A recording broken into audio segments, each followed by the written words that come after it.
So, dito tayo ngayon sa itaas ng bubong. May tinignan akong trabaho rito. Yan na ito.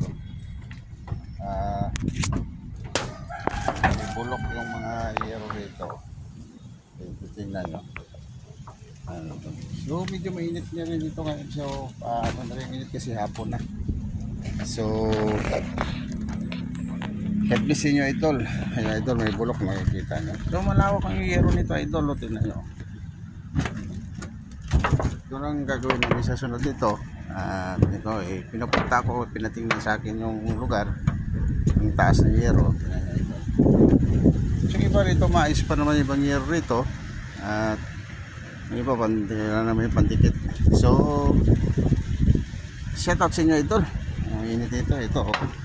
Puno ng balit ito idol. Naano na yung bubong nila oh.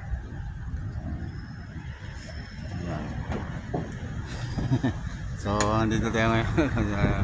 So, maraming salamat sa inyo lahat ha. God bless.